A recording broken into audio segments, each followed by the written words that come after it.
El curso de Filosofía e Historia de la Psicología se enfatiza en el campo filosófico, orientado hacia el estudio de autores y de sus ideas, pero como análisis de problemas y aportes en general a la psicología, más no de sus biografías. También es importante para comprender la psicología como estudio científico y sus elementos más relevantes respecto a la psicología.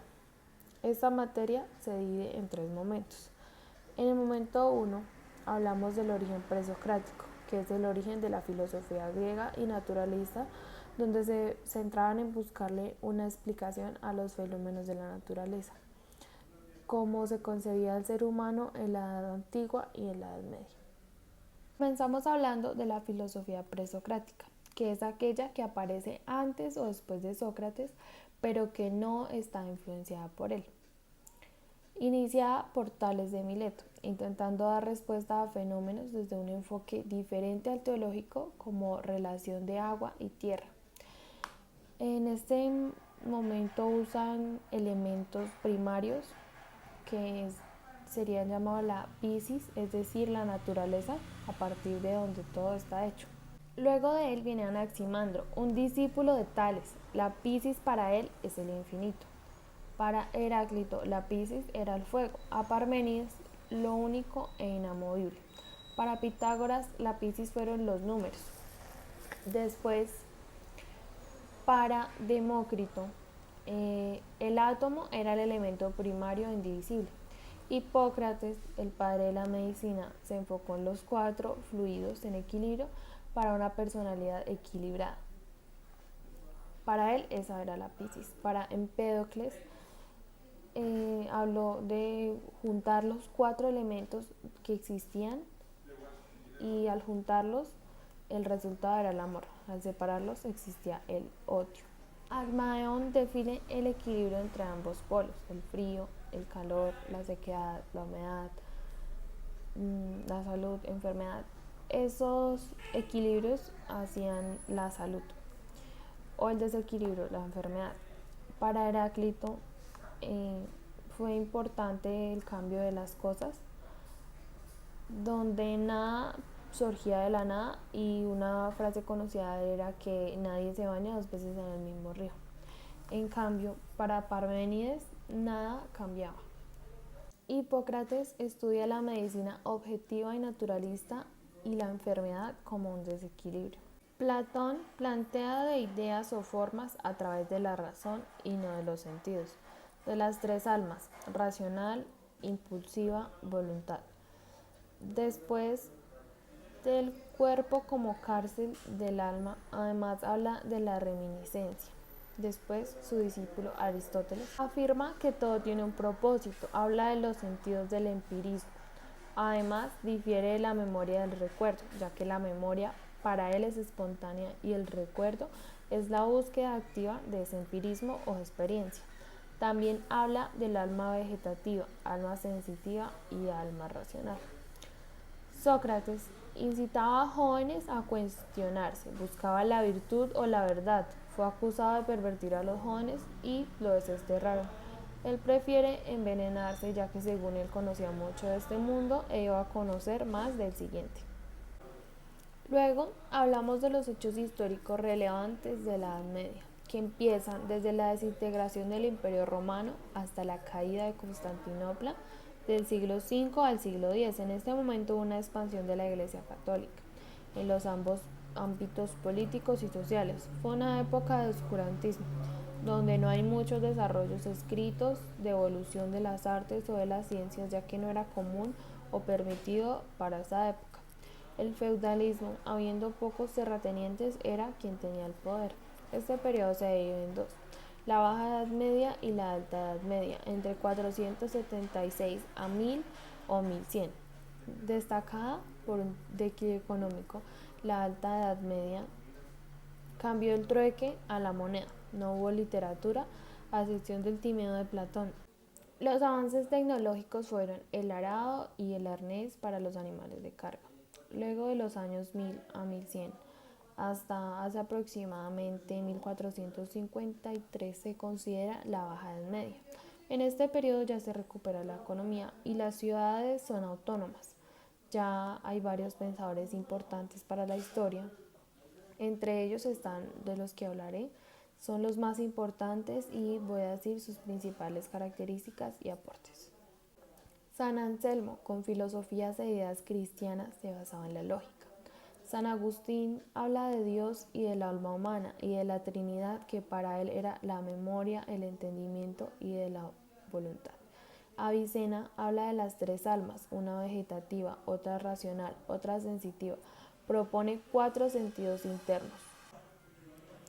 San Buenaventura hace 94 obras, se centra en el pensamiento platónico y escribe sobre cuerpo, alma, espíritu y exterior.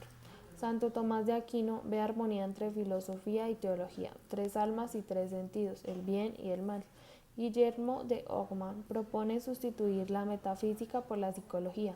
Se enfoca en los hábitos, las experiencias. Para él la experiencia es un tipo de acto mental.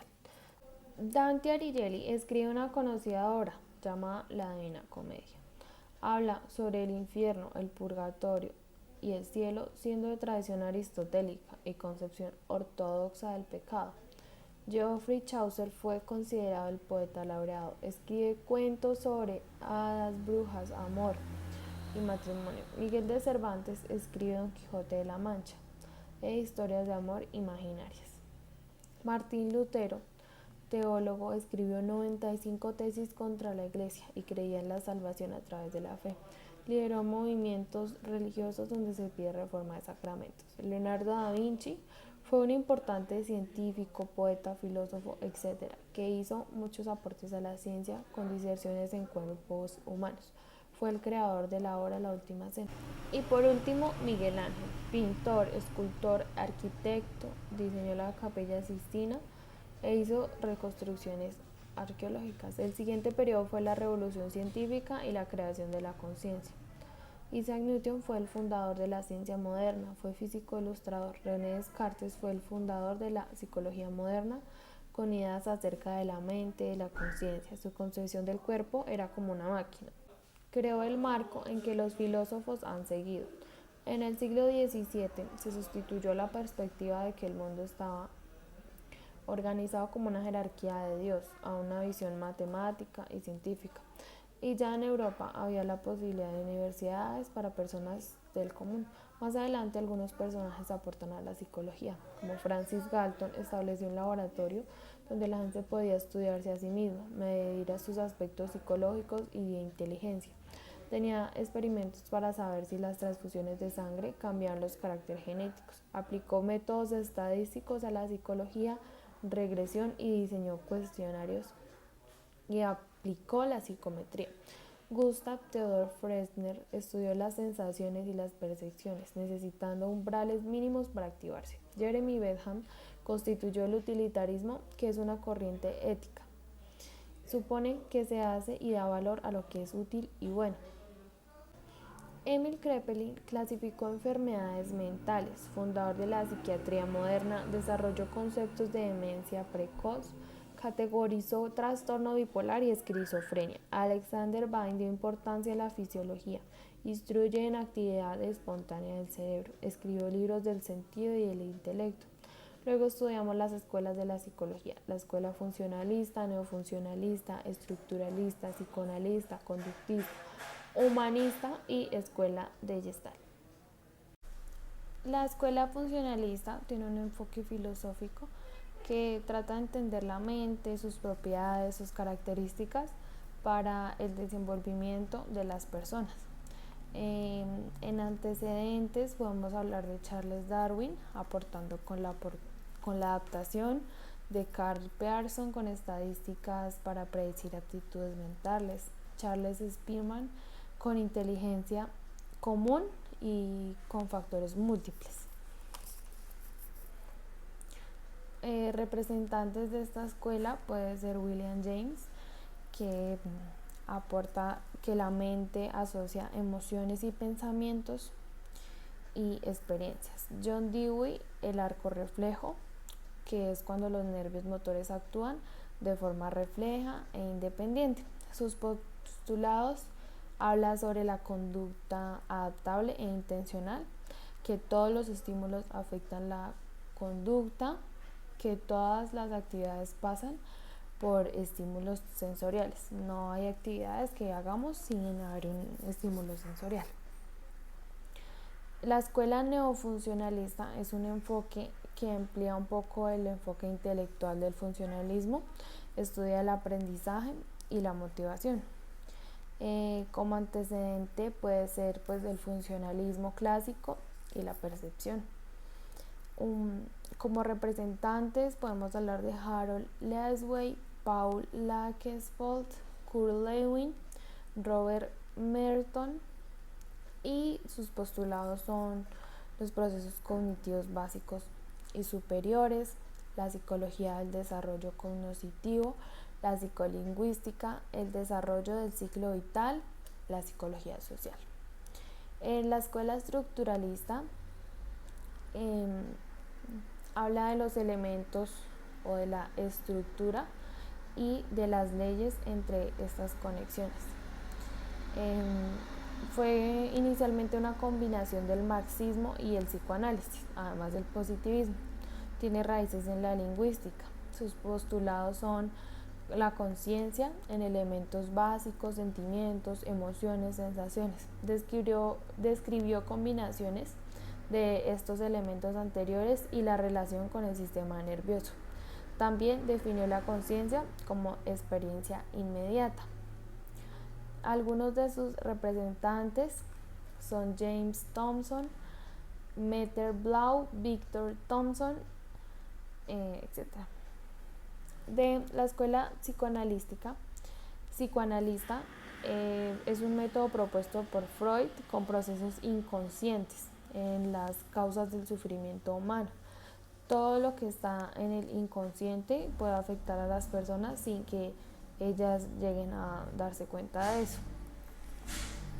Como antecedente, entonces está, digamos, clave para el nacimiento del psicoanálisis, que Freud llegase a ser alumno de Jean-Martin Charcot en un hospital, familiarizándose con investigaciones que había en el momento sobre la histeria y el método catártico. Sus principales representantes fueron Sigmund Freud, Carl Jung, Alfred Adler, Anna Freud, entre otros. Sus postulados son el determinismo psíquico, consciente e inconsciente, determinan rasgos de personalidad y conducta, estructura de la personalidad compuesta por el yo, el ello, que es el inconsciente, y el superyo, etapas del desarrollo psicosexual y la psicología individual. La escuela conductista estudia la conducta que es medible u observable, que está dividido en el conductismo clásico y en el condicionamiento operante. Un antecedente sería la escuela de fisiología rusa, que afirmaba que la conducta hacía referencia a reflejos en procesos mentales. Se da cuando las personas que escapan de la guerra en ese momento llegan a Norteamérica, donde muchos no son capaces de aprender a reinsertarse en la sociedad. Entre sus representantes está John Watson y Ivan Pavlov. Sus postulados son el condicionamiento clásico, que es estímulo condicionado incondicionado, respuesta condicionada incondicionada, condicionamiento operante con refuerzos y castigos, ley de efecto, ley de ejercicios, entre otros. La escuela humanista tiene sus orígenes en la teoría de la motivación por Maslow, en condiciones facilitadoras de psicoterapia por Rogers. La formación de la psicología humanista empieza en 1962. Sus postulados es que se enfatizan en lo único y personal del humano, tienen búsqueda por lo natural, un concepto de la conciencia ampliado y superar la diferencia que hay entre la mente y el cuerpo.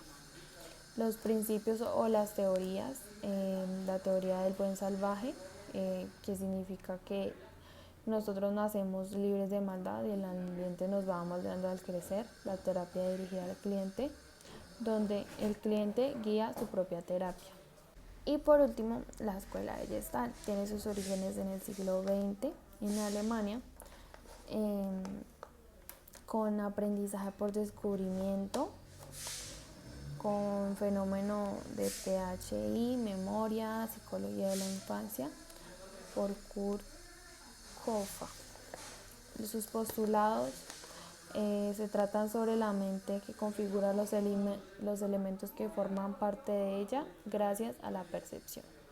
Se caracterizaba por el antirreduccionismo, la relación entre persona y entorno, y esta cuenta con unas leyes, que es la pregnancia, que es esa forma en la que organizamos los elementos percibidos por la perspectiva. La proximidad, que es crear contornos donde no los hay. Figura, fondo, el fondo se convierte en la figura y al revés. La continuidad, que el cerebro siempre trata de mantener un patrón o una continuidad. Concisión, que es la organización más simple de los objetos. Destino común, donde los objetos se desvían hacia una misma dirección. Dirección, varios objetos se perciben agrupados. Semejanza, depende de esa forma, de tamaño y el color, empezamos a ver los objetos semejantes. Completamos los espacios también de las imágenes con cierres. Y por último, el contraste, que este puede hacer ver unos elementos más grandes que otros respecto a que los rodea. Muchas gracias, profesora y compañeros, por su atención, y les pido perdón por el ruido de fondo. Gracias.